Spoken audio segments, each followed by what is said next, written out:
podia trazer ninguém menos do que uma pessoa que, em 2019, a palestra dele foi uma das mais elogiadas que a gente teve nesse evento. Tá? Para mim, ele é um observador, um cara que consegue traduzir o ponto de vista do varejo, as principais tendências de tecnologia e o que impacta nesse mercado. Eu costumo dizer nas rodas que, para mim, ele é um visionário.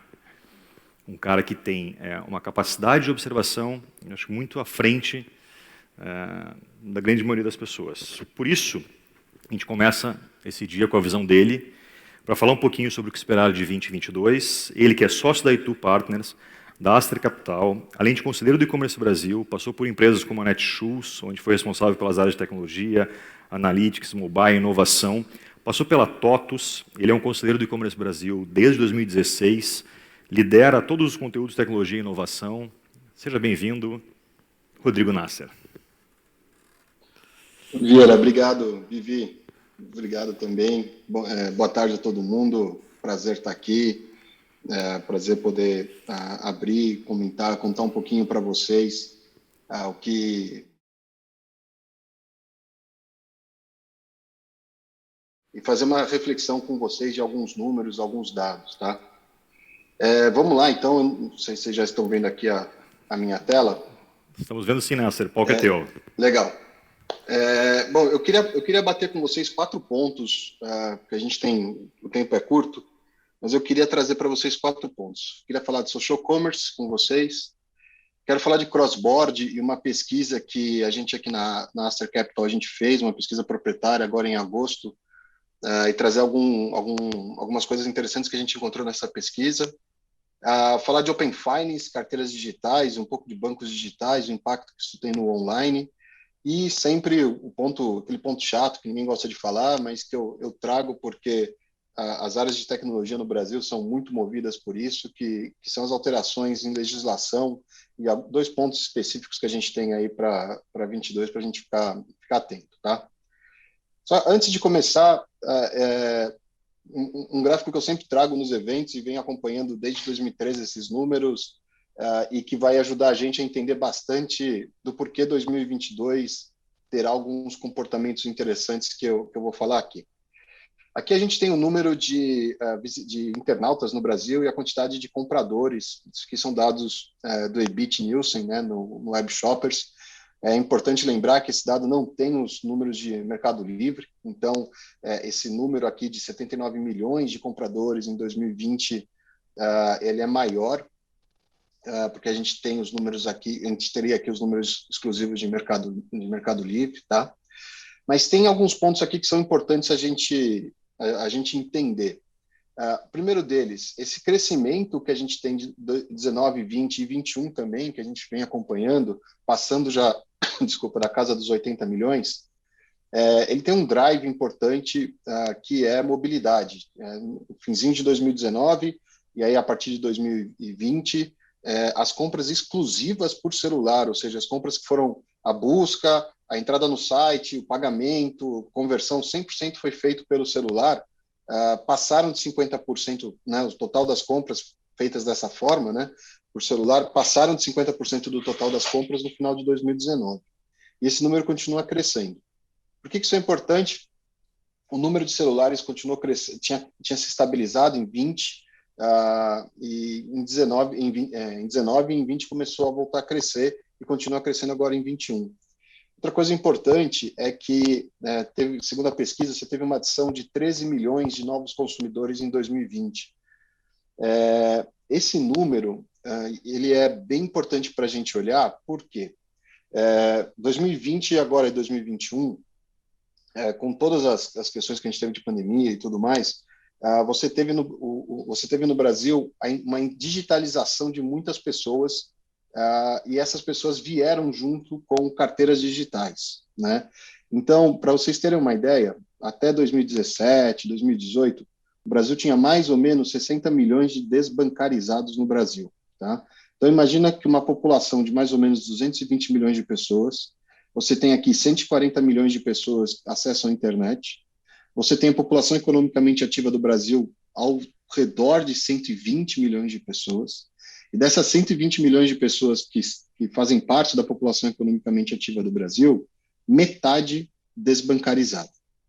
Quando vem a pandemia, a gente tem um dos movimentos que acontece, muita responsabilidade da Caixa Econômica, o lançamento do Caixa Tem para o recebimento do auxílio emergencial. A gente tem uma conta, mais ou menos, que fala que a Caixa Tem deve ter trazido para o mercado provavelmente 30 milhões de pessoas que não tinham contas correntes. E o Caixa Tem, ele é uma carteira digital. As pessoas conseguem receber dinheiro ali, né, do auxílio emergencial, e conseguem fazer pagamentos, conseguem fazer transferências a partir dessa carteira digital. Então, quando você soma esses 13 milhões que a gente está falando de consumidores de 2020, e você soma uma quantidade interessante de pessoas digitalizadas, este número aqui de 79, que já foi batido, já passamos de 80 milhões de pessoas, ele começa a ficar passível de crescer ainda mais. Ou seja, a gente começou a chegar no Brasil num limite de capacidade de pessoas que têm novas para comprar online, porque a gente não tinha tantas pessoas com acesso a algum meio eletrônico de pagamento. E isso teve um boom, um crescimento pela questão do Caixa Tem, e eu vou falar um pouco mais para frente por digital banks. Tá? Então, esse é o cenário que a gente tem. É um cenário que ainda tem um espaço para crescimento de novos entrantes, de novos consumidoras e consumidores no mercado online no Brasil, e que deve ter uma tendência de crescimento de novos entrantes e de quem já consome. E aí, quando a gente fala de mobile, é importante a gente falar de social commerce. Tem uma pesquisa interessante da Opinion Box que trouxe que 26% das pessoas que compram online usaram Instagram e Facebook para fazer compra, não só para olhar os anúncios, né? Não só para pesquisar, para estar no começo da boca do funil de conversão, mas para fazer aquisição. Então, quando você vê esse comportamento que eu comentei, de 50% das pessoas, das compras sendo feitas por celulares, isso impulsiona a social commerce em conjunto, né? Pela utilização, as redes sociais serem os principais aplicativos utilizados nos celulares no Brasil. E junto com isso, uma solução interessante que acompanha é Live Commerce. Live Commerce, a gente falou bastante disso no fórum, e ele cada vez mais está presente na maneira de fazer compra, não só no mundo, mas do brasileiro. Mercado Livre lançou agora há pouco, tem um texto muito bom no portal do E-Commerce Brasil falando sobre isso, o Mercado Livre Live. Você tem outros marketplaces como a Shopee oferecendo soluções de live commerce. Você tem as soluções de empresas terceiras, né, que oferecem, e você tem as próprias redes sociais com a capacidade de realizar lives e ajudar no processo live commerce. Então, é interessante acompanhar esse ponto. Nos Estados Unidos, esse slide do lado direito do eMarketer, ele traz o percentual de crescimento de social commerce em percentual e o volume disso de receita ao longo do tempo, projetando para 2025 lá fora. O Brasil deve acompanhar uma taxa de crescimento semelhante, tá? E influenciadores digitais, principalmente aqueles que são regionalizados, têm um impacto muito interessante. A gente falou no E-Commerce Brasil, no fórum, sobre local commerce. Então, a importância de você entender quais são, você lojista, né, você seller, entender quais são as influenciadores da sua vertical, do seu segmento e principalmente da sua região. Então, se você está em Santa Catarina, né? Então, você com certeza vai ter uma conversão muito maior e um retorno muito maior em investimento de influenciadores da sua região do que de influenciadores mais nacionais. Tá? Então, importante olhar esses dois movimentos, porque eles vão se fortalecer ainda mais agora em 22. Tá? E aí eu queria gastar um pouquinho mais de tempo para falar de cross-border. A gente fez uma pesquisa, como eu comentei na Aster, de 1.580 pessoas entre 13 e 20 de agosto, tá? Perguntando sobre comportamento do consumidor em compra em sites, principalmente asiáticos, tá? Com entregas feitas aqui no Brasil. E aí eu queria trazer 3 pontos interessantes aqui. O primeiro, isso aqui é do Google Trends, né? É o interesse nosso de pesquisa no Google Trends dessas palavras aqui, né? Mercado Livre, Magazine Luiza, Amazon, AliExpress, Shopee. E crescimento de Shopee aqui ao longo do tempo, no finzinho de 2020, ele é impressionante, né? O volume que o Shopee já consegue entregar no Brasil, trabalhar no Brasil, é impressionante. Principalmente porque a grande maioria dos sellers da Shopee estão no Brasil, né? Então, a gente vê um crescimento forte do Shopee aqui, uma tendência que deve continuar para frente. E a gente foi analisar melhor esse comportamento, o que a gente encontrou, né? Quais são os destaques que a gente encontrou. O cross-border ele é muito mais relevante do que a gente imagina, né? 70% das pessoas que responderam à pesquisa, eles compraram, já haviam comprado em plataformas asiáticas, tá? E o Shopee, ele é o segundo marketplace mais conhecido pelo brasileiro, depois do Mercado Livre. E está empatado tecnicamente, para ser bem honesto, é 1% de diferença ali no resultado, tá? Ele não só é grande, mas também ele é uma ameaça acelerando margem. A gente vê que a Shopee tem uma estratégia muito interessante de preços baixos e frete grátis, né? Que cresce de forma considerável. E a pandemia ela ajudou essas plataformas asiáticas a aparecerem ainda mais, principalmente por uma questão de disponibilidade de SKU, né? Então, para vocês terem uma ideia, quando você pega a Shopee como um todo, e você soma todos os sellers, tanto sellers nacionais como sellers internacionais, a quantidade de SKUs novos por dia é mais ou menos o que a gente tem de SKU no Magazine Luiza completo, tá? A quantidade de SKUs novos por dia é mais ou menos o volume que você tem num grande marketplace completo. Então, o volume de itens únicos é muito grande aparecendo, né? Então, a gente começou a olhar assim, tá bom, mas o que drive as pessoas a comprarem, né? E ficou muito claro que são consumidores orientados por preço, né? Ticket médio bem baixo, na casa de R$ 25, é o ticket médio principal comprado nesse tipo de marketplace, tá? E questões de sortimento único. Quando você olha outros marketplaces asiáticos, como a Shein, por exemplo, você vê uma questão de sortimento único muito interessante, produtos que você não encontra no Brasil, né? E você vai lá e encontra num seller da Ásia. Óbvio que a entrega, né, vai demorar muito mais tempo para chegar, mas se não tem o produto em outro lugar, fica uma questão um pouco complicada de combater.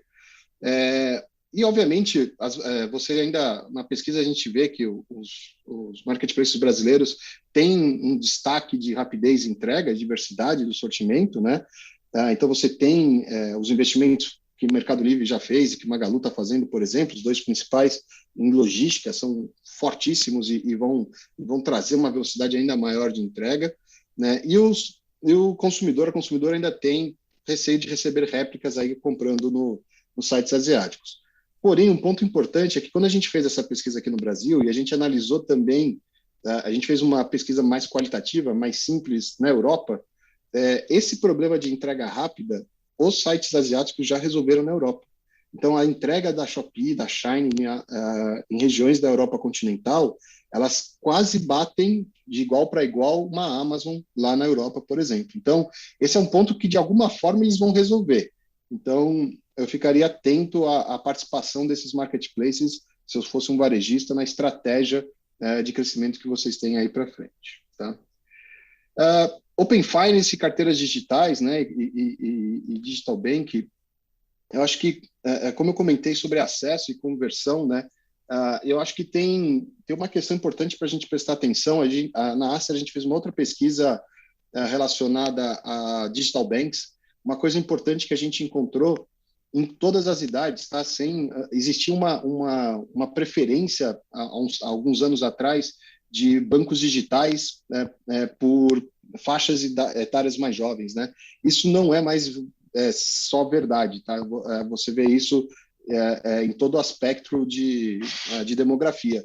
E o que a gente achou interessante é que a abertura de contas novas, na pesquisa que a gente fez com mais de 2.000 pessoas, 75% das contas novas abertas são já em contas digitais em relação a bancos tradicionais. Por que isso é importante? Porque contas digitais, normalmente, elas já trazem várias soluções com um custo muito menor para consumidor. o que permite acesso à compra online, principalmente com Pix e com a emissão de cartões que simulam crédito, né? Os cartões de crédito, que fazem débito em conta corrente, mas simulam cartão de crédito e funcionam na maioria dos e-commerces, né? Então, aumenta a quantidade de pessoas com capacidade de acesso, que é esse principal ponto aqui. A gente tem a fase 3 do Open Banking, um movimento importante no Brasil que está ocorrendo, do iniciador de pagamentos. Tem uma apresentação, 2 apresentações interessantes no Fórum do E-Commerce Brasil só sobre isso, uma da Quanto e uma do pessoal do Bacen, explicando esse fenômeno do Open Banking, mas um ponto importante aqui, de iniciação de pagamento, a gente deve começar a ver para frente funcionalidades novas aparecendo para o processo de e-commerce ligadas aos dados financeiros. Exemplo simples. Da mesma maneira que a gente consegue fazer hoje login no Google ou login no e-commerce usando os dados do Facebook, os dados do Google, muito provavelmente para frente a gente vai conseguir ver essa feature usando os dados de banco. Então, se você compartilha o seu dado de uma instituição financeira, o varejista já sabe que você é você e consegue fazer um login muito mais rápido e um processo de conversão muito melhor no e-commerce. Para os varejistas que são um pouco maiores, eu acho que existe uma oportunidade violenta de você, além de ter o cartão embandeirado, né, da própria loja, você começar a ter a visão de carteira digital com o seu consumidor, com a sua consumidora. Há muitas soluções no mercado entregando isso as a service, e os marketplaces cada vez mais entregando novas soluções financeiras, tanto para sellers quanto para consumidores. Então, se você é um seller que trabalha com os marketplaces principais do Brasil, se prepare que principalmente soluções de crédito, vão aparecer coisas novas para quem está dentro dessas carteiras desses marketplaces. Tá? E para fechar aqui e falar um ponto não tão legal, mas que é importante a gente falar, também tem um texto no portal do E-Commerce Brasil muito, muito, muito bom, muito completo, sobre a nota técnica 2020-006 aqui, sobre a nota fiscal eletrônica. 2022, desde 2021, né, na verdade, desde 2020, em 2021, a gente já teve que fazer as alterações nos RPs com um grupo de campos novos que identificam as vendas que foram realizadas em marketplace, além da forma de pagamento que essa venda foi realizada. A partir de abril de 2022, se você ainda não fez essa alteração no seu RP, o seu RP não fez isso, a nota fiscal não vai mais ser emitida. Então, você não vai mais conseguir fazer essa emissão de nota. Esse é um ponto que eu sei que às vezes a gente deixa isso para a última hora, mas as últimas vezes que eu vi alteração desse tipo, ligada a questões para empresas que trabalham com marketplaces e com e-commerce, foi uma correria de última hora para tentar fazer o teste de validação na Cefaz e tudo mais. Então, isso é um ponto de atenção aí para todo mundo. Outra coisa, um ponto que a gente, no E-Commerce Brasil, desde 2017, fala bastante de LGPD, porém, foi aprovado agora no final do ano, né, o regulamento do processo de fiscalização da Agência Nacional de Proteção a Dados, né?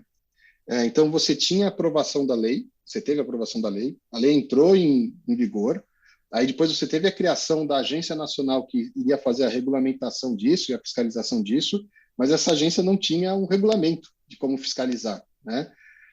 E agora tem. E esse regulamento que agora foi criado, o início do ciclo de monitoramento é janeiro de 22.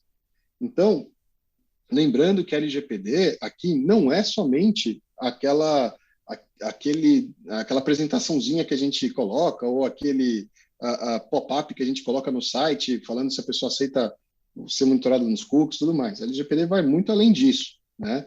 Então, tem um material extremamente extenso no site do E-Commerce Brasil falando sobre isso, tem vídeo, tem apresentações e tal, que é bem importante porque eu acredito que, obviamente, isso aqui vai começar a impactar, esse monitoramento vai começar a ocorrer em cima das empresas maiores, mas vai descendo para as empresas menores ao longo do tempo.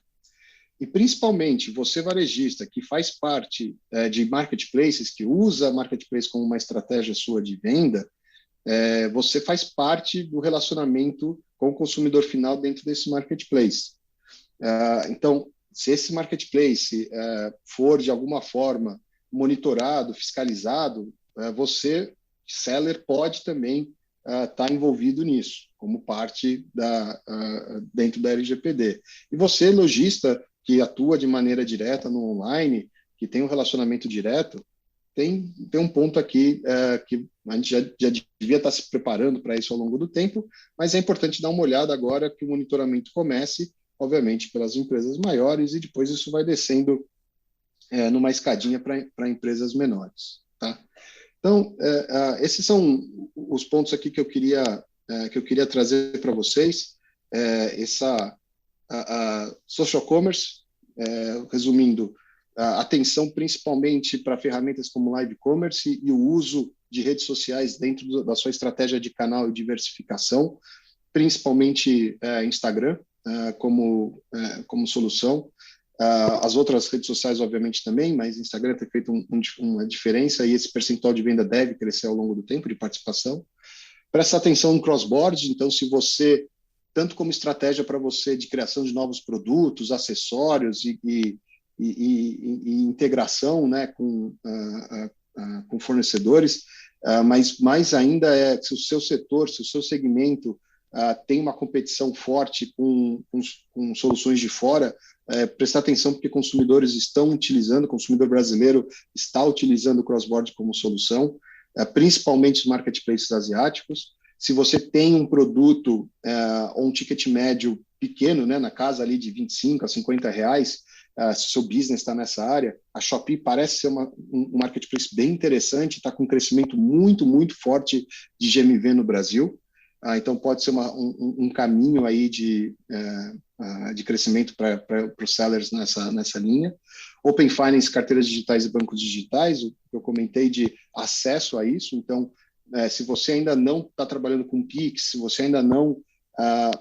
se você é um seller e trabalha no marketplace, preste atenção nas soluções de carteira digital que os marketplaces oferecem para você como seller e preste atenção no tipo de consumidor e como ele está comprando com você, através de qual solução. Tá?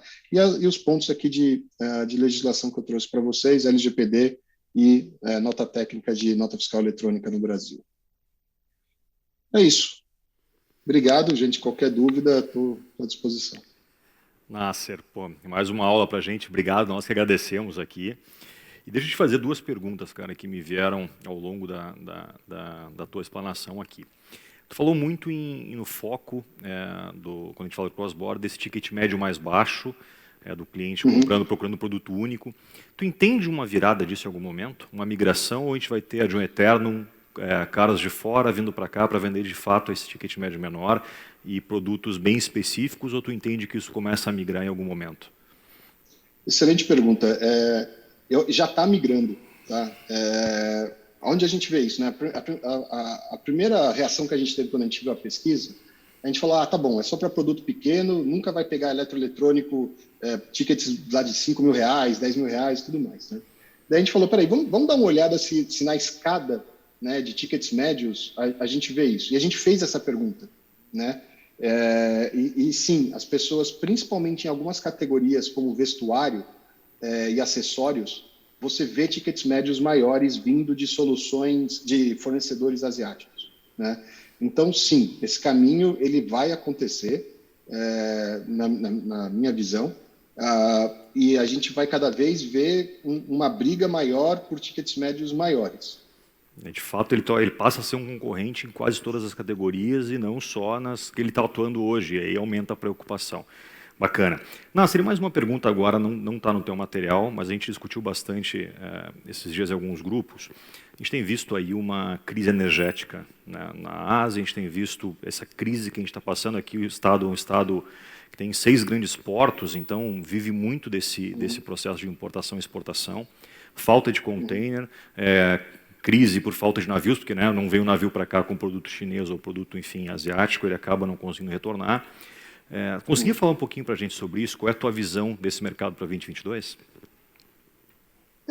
Eu acho assim, eu acho que a questão de containers é um ponto, né, porque mais do que faltar navio, está faltando ferro mesmo, né, está faltando container propriamente dito.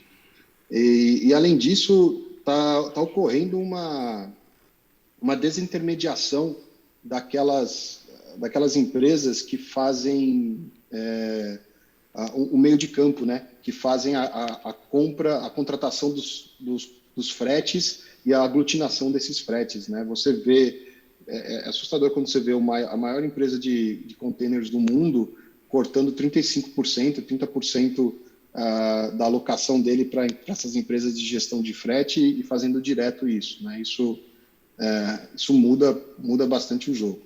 Em relação à parte de logística no Brasil, para ser honesto, para o próximo ano, principalmente no agro, eu tô um pouco menos preocupado, para ser bem honesto. Assim, você tem chovido nos lugares que precisa chover, para ser honesto, e eu acho que a parte de exportação no Brasil deve ter uma recuperação. O que me preocupa disso tudo é a parte de containers. Isso sim, eu acho que a gente precisa tomar um pouco de atenção aí. E um ponto que, nessa conversa que a gente tem tido nos grupos, está tendo um efeito chicote dentro da cadeia de supply, né? O que quer dizer isso? Se a gente olhar lá no final de 2020, a gente passou por um efeito de supply, de problema de supply na cadeia, principalmente do que vem de Ásia, né? E esse efeito chegou depois no Brasil. E a gente está vendo isso de novo. A gente está tendo uma dificuldade de importação e isso vai vir um efeito chicote de novo mais para frente. Então, quando a gente olha a taxa de juros no Brasil futura já lá em cima, e dizem que está no máximo, isso espero eu que esteja, eu acho que a gente vai ter ainda alguns efeitos retardados dos problemas de supply que a gente está vendo fora do Brasil, chegando no Brasil nos próximos 4, 5 meses. Tá? Entendi. Bacana, Nasser, obrigado. Antes de finalizar, Nasser, eu fiquei sabendo que nós temos uma presença aqui muito bacana de uma conselheira que surgiu aqui, Vivi. Me explica um pouco disso, Vivi. Ela disse que só veio para fazer pergunta para o Nasser, viu, Nasser? Pegou a gente de surpresa aqui no credenciamento. Paula França. Paulinha, por favor. Olá. Pessoal, essa é a Paula França, ela é conselheira também do E-Commerce Brasil, e vem se descobrindo, né, ela é a head aí de e-commerce do grupo de supermercados da Sim Consult. Aí, quando aparece assim, ela disse, eu estou em Florianópolis. Eu disse, você vai ficar por aí só, acho bom você passar por aqui. Aí a gente arruma função, entendeu? Assim, essa é a vantagem do E-Commerce Brasil. Quem chega está aí. Paulinha, pergunta para o Nasser. Oi, Nasser, tudo bom? Tudo bom? Eu estava prestando atenção muito no que você estava falando, dessas novidades, e aí me veio uma dúvida, e, na verdade, é um futuro, né? Que eu acho que você trouxe alguns pontos que são importantes para a gente pensar aí num futuro. Quando a gente fala de Open Banking e de compartilhamento desses dados, né, que a gente tem do banco, como que o varejo consegue impulsionar? Porque a gente tem aí, principalmente em grandes magazines, né? Então, a gente tem nas Casas Bahia, na própria Magazine Luiza, eu tenho isso vivo no G Barbosa, na Cencosud, o cartão próprio, né? O nosso próprio cartão de crédito. Então, a gente tem aí toda a informação bancária desse cliente e também, hoje, eu tenho informação dele de comportamento na loja, né? Então, acho que isso é um futuro, né? Que é como cruzar essas informações e ajudar esse cliente até com liberação de verba, de mais limite ou de entendimento da compra dele, né? Acho que você vê isso como um futuro próximo ou um futuro um pouquinho mais distante? Não, é um futuro muito próximo, porque tem mais uma variável, das duas que você falou, tem mais uma terceira, que é com o Open Banking e com a pessoa autorizando, né, você varejista perguntando e a pessoa autorizando, você tem acesso também ao histórico bancário de outras instituições dessa pessoa. Então, você tem, que nem você falou, os dados de compra dessa pessoa, o histórico de compra, o histórico do seu próprio cartão bandeirado ou da sua conta digital proprietária que você tem com ele, e você pode, através dessa sua conta digital, pedir acesso ao histórico dessa pessoa de outra instituição financeira. Então, por exemplo, se essa pessoa tem uma instituição, um banco tradicional, que ela tem conta há 20 anos, e ela é seu cliente há 2 anos, esses 18 anos de histórico você pode pegar. Né? Então, se a pessoa autorizar, obviamente. Né? Então, é o mesmo conceito que a gente tem na LGPD, de gestão de consentimento, exatamente a mesma coisa. Então, essa terceira variável te entrega a possibilidade de calcular uma melhor análise de risco e retorno para crédito, por exemplo. A Quanto, que é uma empresa que a gente trouxe para fazer a apresentação lá no Fórum E-Commerce Brasil, eles trouxeram alguns casos de empresas conseguindo entregar o dobro de crédito e mantendo o mesmo risco, só por ter análise histórico de dados financeiros da própria pessoa, só que de outra instituição, porque antes você varejista não teria acesso, né? Então, olha que coisa louca, você conseguir dar mais crédito e manter o mesmo risco de default com aquela pessoa, né? Eu acho isso transformador. Muito bem. É incrível. Bacana. Alguém tem uma pergunta para o Nasser? Essa é a vantagem do público de volta, Do né? público de voltar volta, a né? fazer Assim, isso. eu consigo devolver isso sem pedir, só para escrever no chat, né? Assim, para poder falar. Tá cheio aqui, Nasser. Não cheio, como a gente estava acostumado, Nasser, mas é bom olhar para essas carinhas aqui e ver os olhinhos, né, sorridentes, né, que a gente tem por aqui. Nasser, uma das coisas que a gente trouxe também nesse fórum, né, que você falou, tem a ver, não está na sua lista aqui, eu vou fazer igual o Vieira, porque é importante a gente puxar isso daqui, que tem a ver com a segurança dos dados. Né? E lá no Fórum E-Commerce Brasil, eu fiquei muito feliz, porque na curadoria o NASA encontrou uma mulher, que é um gênio aí de segurança de dados, né, para falar disso também. Eu queria muito um olhar seu, NASA. A gente está vendo aí de vazamento de dados para lá e para cá, a gente escuta sobre LGPD, uns 2 pontos de segurança aí que podem ser feitos aí pelo varejo, né, para poder trazer isso, né, e incentivar as pessoas também a comprarem cada vez mais online aí também. Fala um pouquinho dessa pauta, por favor. É interessante porque quando a gente conversa sobre isso, e você olha os motivos que tem de invasão, os motivos que a gente tem de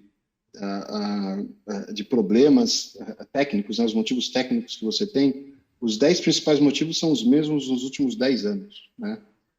O que muda é a capilaridade disso. Né? Quando você fala de multi-channel, né, multicanalidade, omnicanalidade, aquele problema que você tinha só num site, e agora você faz aplicativo, agora você faz venda no social commerce, aí você faz pick-up store, ship from store, você começa a ter esse mesmo problema em vários canais, né? Então, abre a possibilidade de problemas que você antes tinha concentrado num único lugar.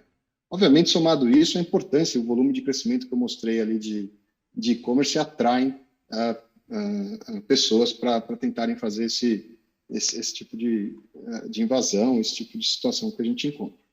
O ponto que acho que o ponto que é interessante a gente trazer aqui e que a gente conversou lá no E-Commerce Brasil, no Fórum do E-Commerce Brasil, é a gente falar principalmente da segurança interna. Né? Então, a parte técnica e a parte externa à empresa, né, de invasão e tudo mais, isso é meio que mais sabido. Né? Então, se a empresa que está escutando isso tem uma preocupação, trabalha com e-commerce, tem um e-commerce proprietário e tem um grande canal online proprietário, hoje consultorias especializadas e tudo mais conseguem fazer um trabalho muito, muito apropriado para resolver esse problema. O ponto que as empresas estão deixando de lado, e que a gente tocou bastante no fórum, é a parte interna, principalmente com trabalho remoto. Né? Essa necessidade que a gente teve de ter trabalho distribuído, das pessoas saírem de casa, que trabalhavam antes num escritório e você tinha uma segurança mais controlada nos acessos internos, tem sido o principal motivo e vulnerabilidade das empresas. Os ataques recentes que a gente tem visto no Brasil, a grande maioria deles vieram através de vulnerabilidades trazidas pelo trabalho remoto. Então, essa preocupação de gestão de equipes distribuídas, não só de pessoas de tecnologia, mas de pessoas de atendimento, e outras áreas, ela precisa ter um viés de segurança junto, porque é onde a gente tem visto aí os principais riscos de ataques. Outra coisa, Nácia, aqui em Santa Catarina, as operações, diferente de São Paulo, estão todas no interior. E uma das coisas que mais se procura por aqui também chama-se mão de obra especializada. Desenvolvedores, né, especialistas aí em tecnologia. E a gente lá no E-Commerce Brasil sempre recebe pedidos das lojas daqui, das indústrias, enfim. Lá no fórum também você levou uma abordagem de como trazer essa mão de obra fazendo o inverso. A gente viu aí o ano de 2019, 2020, uma leva de profissionais de tecnologia que deixaram o país para trabalhar em outros lugares ou estão aqui, mas estão trabalhando para outras empresas em outros lugares. Fala um pouquinho disso também para a gente fechar, para deixar uma boa nova aqui, só para dar uma notícia de que tem uma saída. Além de ter uma saída, Santa Catarina é um dos estados privilegiados do Brasil nesse ponto, né? Você tem Florianópolis como um dos principais centros de desenvolvimento hoje e de crescimento de fintechs, por exemplo. Isso que a gente estava comentando de open banking e de integração com varejo. No Darwin, aí, em Florianópolis, tem empresas espetaculares. Você tem Joinville com polos de desenvolvimento fortíssimo de tecnologia mais ligada a sistemas transacionais, né? E você tem o interior do estado também, Brusque, por exemplo, são regiões que você tem uma concentração de mão de obra muito boa, principalmente para a parte transacional que a gente fala, né, de sistemas de gestão. Então, assim, o estado como um todo ele é muito forte em tecnologia.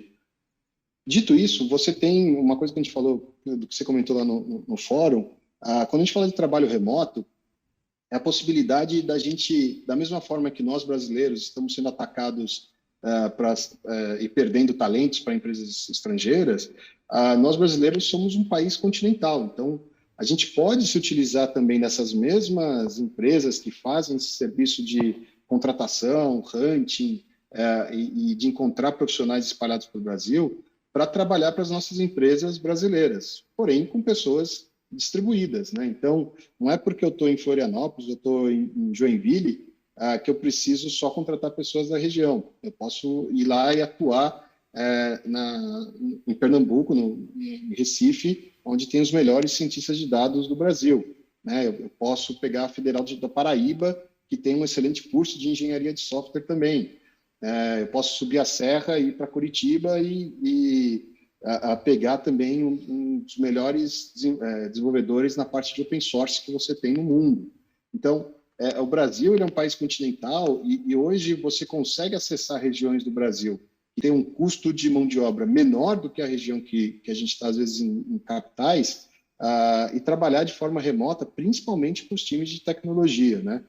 Então, eu acho que é um recurso que, depois da gente ter sido forçado a trabalhar com o modelo híbrido, com o modelo distribuído, remoto das pessoas, a gente deveria se utilizar disso, principalmente num país continental que nem o Brasil.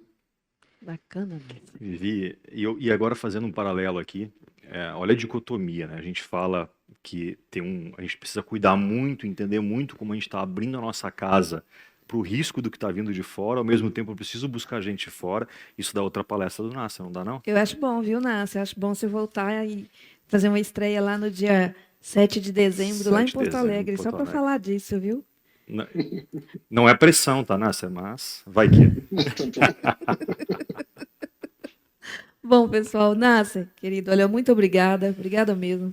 Esse tem uma agenda infernal, mas ele faz o melhor realmente para encaixar aí algumas coisas do e-commerce Brasil. Obrigada, Nácia. Paulinha e Vieira. Obrigado. Obrigada. Nácia, mais uma vez, obrigado.